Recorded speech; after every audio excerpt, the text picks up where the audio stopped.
Wananimalelepo Fukenjani Kaikwas Vana Ve Africa. Welcome to Africa. Good morning. This is your portal into Africa's potent stories. In Tanzania, President Samia Suluhu Hassan secures a sweeping 98% victory that sparks violent unrest. The UN condemns the killings and internet blackouts that have gripped the nation. In Sudan, the Rapid Support Forces face accusations of executing hundreds after taking al-Fashir.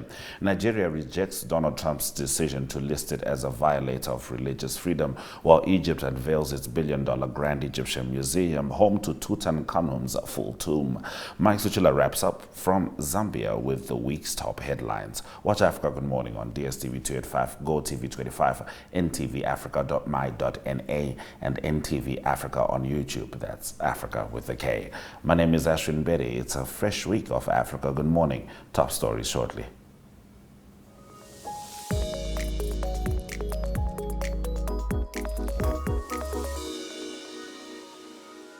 In a world where politicians promise the moon and deliver potholes, where democracy sometimes arrives in camouflage and ballots often look like formalities, one show dares to laugh with Africa, at Africa, and sometimes for Africa. This is Second Take, your weekly dose of political satire with an African soul and a global edge. From coups disguised as press briefings to ministers moonwalking past accountability, we serve the real news with sharper writing. Each week we bring you the TikTok of the week, because sometimes the revolution is vertical, and the heartwarming moment of the week to remind us that not everything is burning. We also sit down with the bold, the brilliant, and the brave, voices that question power, stir thought, and spark laughter. Because when the headlines are wild, the leaders are louder, and the truth is lost in translation, we all need a second take.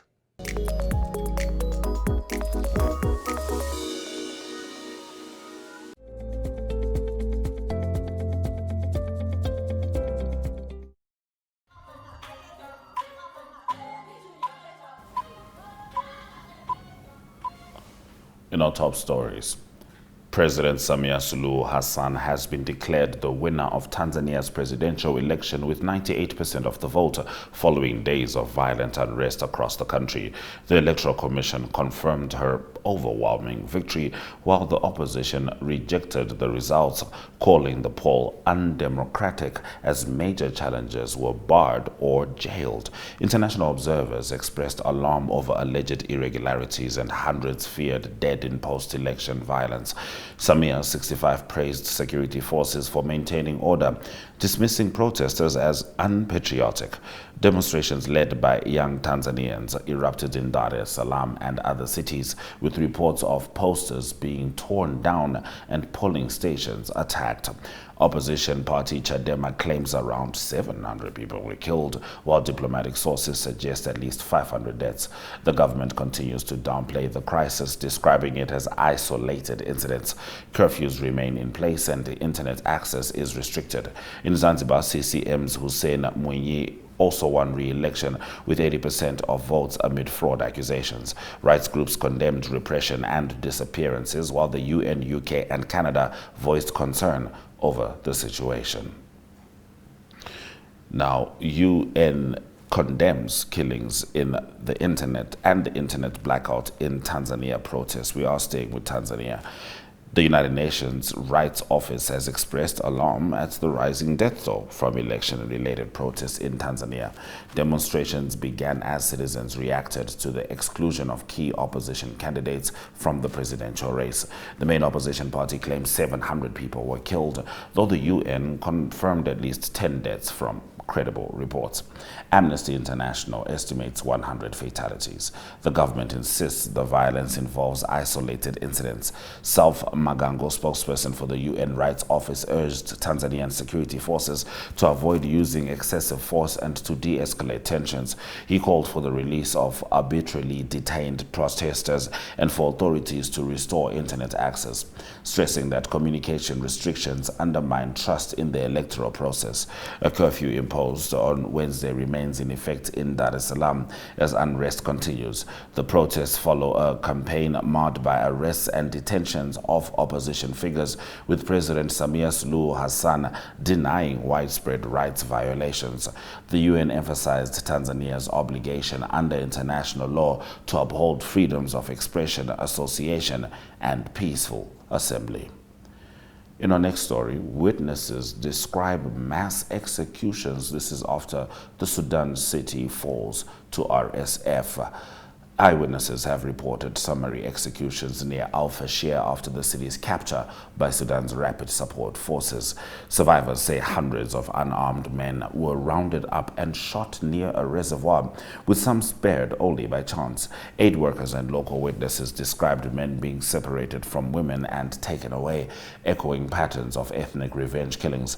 The UN Human Rights Office estimates that hundreds of civilians and fighters were executed, calling such acts war crimes.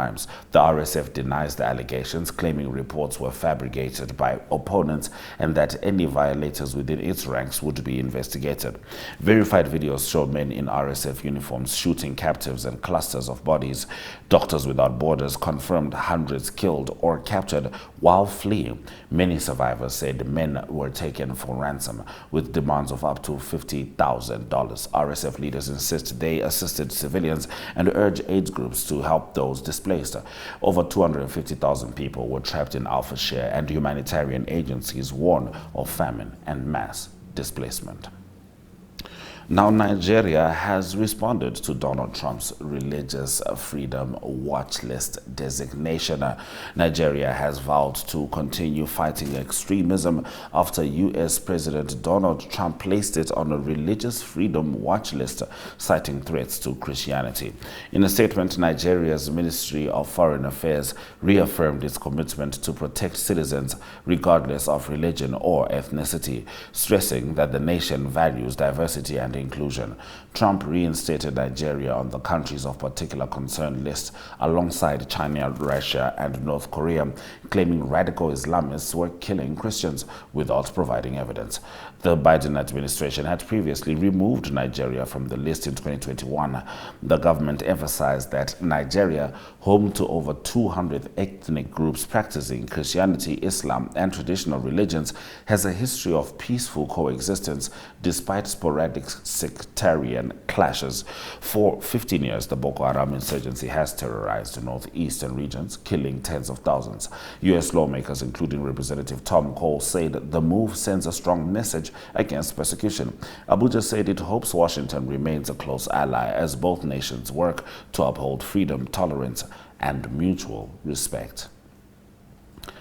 And Egypt unveils Grand Museum showcasing Tutankhamun's full tomb. Egypt has officially opened the Grand Egyptian Museum, GEM, the world's largest archaeological complex near the Giza pyramids. The $1.2 billion facility houses around 100,000 artifacts spanning 7,000 years of history. For the first time, the complete contents of Tutankhamun's tomb, his gold mask, chariots, and throne are displayed together, replicating Howard Carter's 1922 discovery. The museum also features a colossal statue of Ramesses II, a suspended obelisk, and the funerary boat of Khufu. Officials expect 8 million annual visitors, boosting Egypt's tourism industry. The museum's opening renews calls for repatriation of key artifacts, including the Rosetta Stone from the British Museum, the Dendera Zodiac from the Louvre, and Nefertiti's bust from Berlin. Veteran archaeologist Zahi Hawass has launched petitions demanding their return. Egyptologists hail the GEM as a national achievement showcasing Egypt's ability to preserve its own heritage independently. The vast alabaster-covered structure spans 500,000 square meters with a grand staircase lined by statues of ancient rulers and a panoramic view of the pyramids.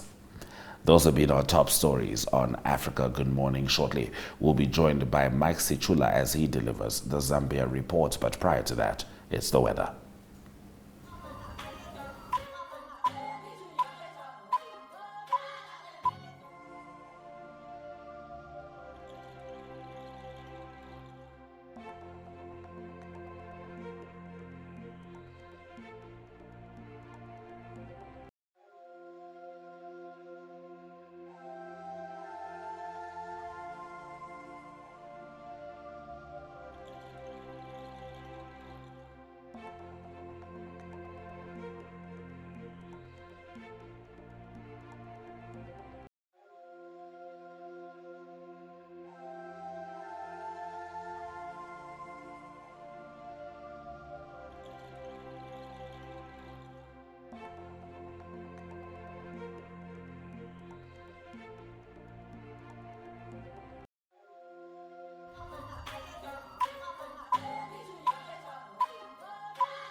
It's time for us to talk to Mr. Mike Sichula as he delivers the Zambia report. Mike, Uribanchi.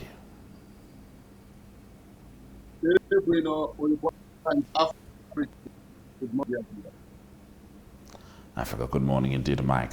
Now, the Zambian business community is in panic, and this is following the political unrest in Tanzania. Tell us more.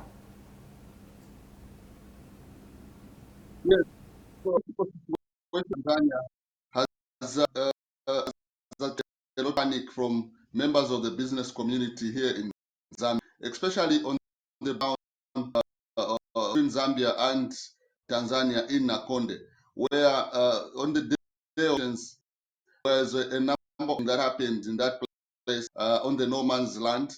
About 3 people are injured, mostly from Tanzania. Kind of affairs has created a situation where some Zambians who do business in Tanzania, as far as Dar es Salaam, have their goods in transit because they didn't know what was happening, as you rightly put it earlier on, to say the internet has been shut by the authorities in Tanzania. And Zambia gets of its petroleum products through Tanzania by oil companies using hundreds of trucks. So the situation in Tanzania does not normalize as quickly as possible following the declaration of President, the incumbent, to have won that election. There's likely going to be products as well as vehicles that have been imported from Japan coming through the port of Dar es Salaam to be marooned in time. This is likely to cause panic amongst many Zambians who do business through Tanzania. And government has since assured the members of the public that they will engage Zambian authorities to ensure that Zambians are caught up in the political in Tanzania. All right, Mike, moving on. One of Zambia's opposition parties, the Economic Freedom Fighters, has taken legal action against the government. Yes, this is opposition Economic Fighters President, Mr. Kasonde Mwenda, who has gone to court, and his matter heard on 26 November. So his decision follows prolonged electricity blackouts, whilst the country continued to export electricity to Zimbabwe, Namibia, and Botswana. However, the government has on several occasions assured members of the public that the provision of electricity will soon normalize, as government has put in to establish solar generation plant as well for instance, Mozambique, so that have continuous supply. As I to you, the residential area Lusaka and Akrobia that normally have electricity 5 hours in 48 hours. So you can imagine you only have hours after 2. And the government, through President Hakainde, last week again did apologize to say that we are the provision of electricity. He attributed this to not only to himself as the president, but to past. He, according to him, past presidents did take an interest to invest in alternative sources of energy, but they are not buying into excuse, because when he campaigned before the 2021 elections. He did he was going to end load shedding, but I can say to you that what is happening is one of the worst electricity blackouts in Zambia. Citizens are for as without having electricity. All right, Mike, I haven't been counting, but so far it seems there's 3 African nations with an EFF party. Now, the Zambia Institute of Marketing plans to regulate all social media content creators involved in marketing products or services. This has had a lot of backlash from content creators such as Mutale Mwanza. We have Kembo. These are some of the Zambia's trending. That's Mwanza there. She's not pleased with the decision by the Zambia Institute of Marketers that they should be subjected to this. So, speaking to journalists in Lusaka last week, Registrar and CEO Dani Chanda said, quote, social media content creators have become an important part of the landscape. Any using digital platforms to promote products or services is important in a business and will therefore be required to register with the of marketing to ensure compliance with ethics and standards. But a number of content creators, like the blogger there, she like the lady in the picture, she's one of the bloggers, and she has an institution where bloggers subscribe, has condemned the decision by the Institute of Marketers because this is coming at a time. A number of issues have not been put in place for content creators to be protected from hackers, to be protected from cyberbullying, and also to be protected victimization for members of the public. So according to her and many other social media content creators, they are saying they need this to be tabled and also to have dialogue before it can fully implemented, because then it is coming without consultation with them. Now, moving on, Mike, the First National Bank Zambia has acquired Standard Chartered Bank's retail and wealth management business. One of the acquisition by the FNB in Zambia. The sale includes transfer of ATM offices and staff under the retail division. Until FNB will take Standard Chartered retail banking, which includes 5.2 billion in customer deposits, 1.6 billion kwacha, 3.8 billion kwacha in wealth under management. FNB has paid 4.65 million deposits towards transaction. So it is something that the banking sector in Zambia are hoping is going to grow the FNB footprint. And Standard Chartered has in the last few years been exiting the Zambian market.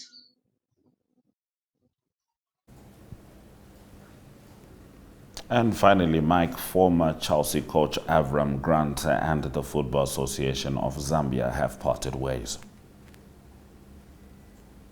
Wow, this is when Zambian government, the National Sports Council of Zambia, suspended to the Football Association of Zambia after the Zambian team performed badly in the 26 World Cup qualifiers. So following this, the Football Association of Zambia member and Grant have been holding closed-door meetings, such that last week, Avant announced Instagram page he was parting ways with the football in charge of the national team for the past 3 years. So under his reign, he used to qualify Zambia to take a Cup of Nations, having failed for 3 times under the past phase administration.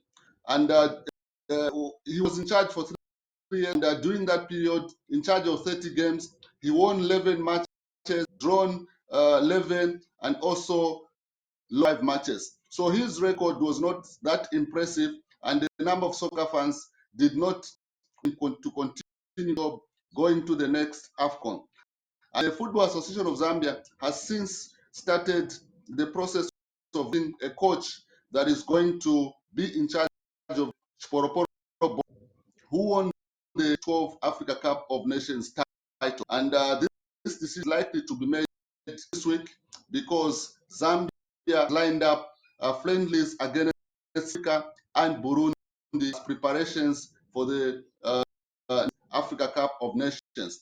And however, the assistants haven't the picture in the middle, Lawrence, he has condemned by the Football Association of Zambia company with Avram Grant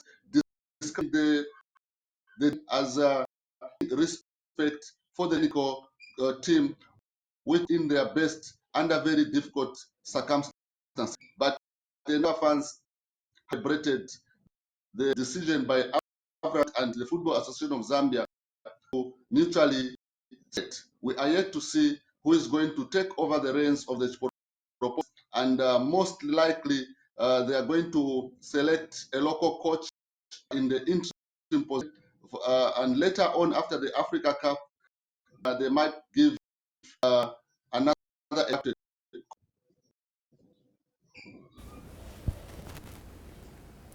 Thank you very much, Mike, for delivering the Zambia report.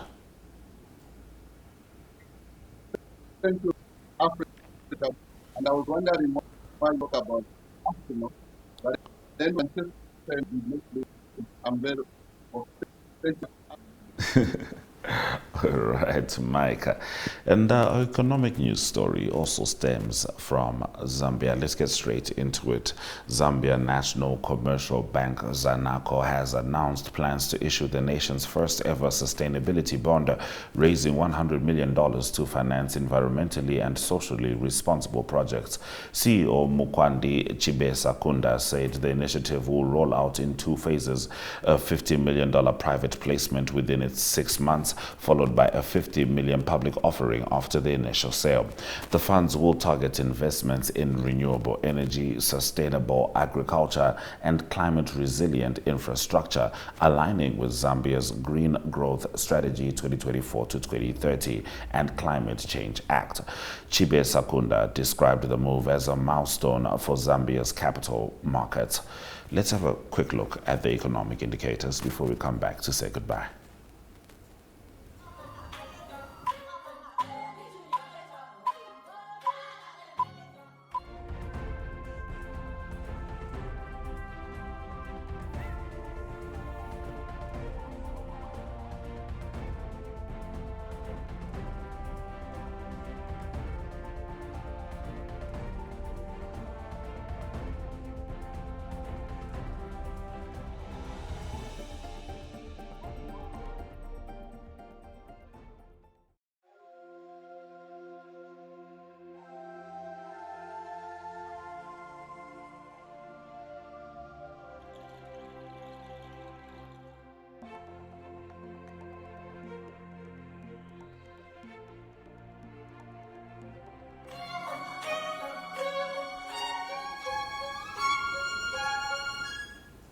Thank you for staying with Africa. Good morning on DSTV 285, GOTV 25, ntvafrika.my.na, and NTV Africa on YouTube. We return tomorrow as Talent Got It delivers the Zimbabwe report, whilst we, as always, have a look at some of the broader stories shaping the continent. From me and the Africa Good Morning team, Swera Jaganaka.